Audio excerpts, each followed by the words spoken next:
High up in the mountains, into the heart of Sodor, there is a little railway run by a fleet of purple engines. These are the engines of the Culdee Fell Mountain Railway. These engines have worked on Sodor for a long time. Their line isn't the longest, but it is one of the most dangerous. When climbing up the highest mountain of Sodor, the engines always must take care that nothing goes wrong, or else they'd fall off Devil's Back. But no matter rain or shine, the mountain engines do their best to keep their railway running and to be really useful. One evening, Patrick was heading down Devil's Back when he felt a bump. What on earth was that? His driver examined the line. A stone seems to have been jammed into the racks, he said. There's a big hole in the rack rail now. We'll have to get it fixed. Patrick went down to Devil's Back Station. His driver informed the station master, who then informed the manager. I'll send Culdee up in the morning, he said. If we can't get the rack rails fixed, we can't run any trains. That night, Patrick told Culdee what happened. It's very strange, Culdee said. A stone couldn't have hurt the rails that badly.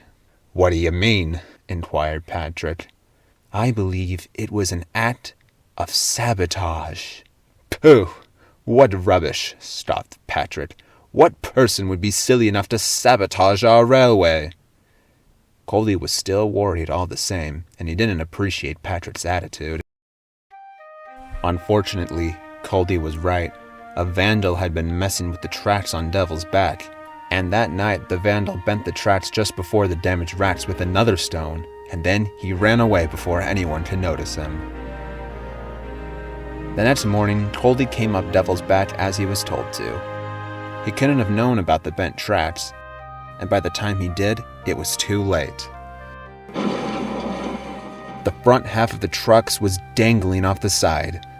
Culdee held on tight as the workmen scrambled out of the trucks. It took a lot of hard work, but the workmen carefully got the trucks back on the rails. Phew, that was close, sighed Culdee. The workmen got to work, mending both the bend in the rails and the damage to the racks. It was nearing nightfall by the time Culdee set back down the mountain. But before Culdee reached the station, he saw a suspicious man in the distance. Hey, who are you? Shouted Culdee. It was the vandal. In an instant, the vandal turned around and started running down the mountain. Police! Culdee cried to the station master. The vandal continued running down the mountainside. He thought he was safe when he saw that Culdee wasn't following, but he wasn't so lucky. The police had arrived and the vandal was soon arrested.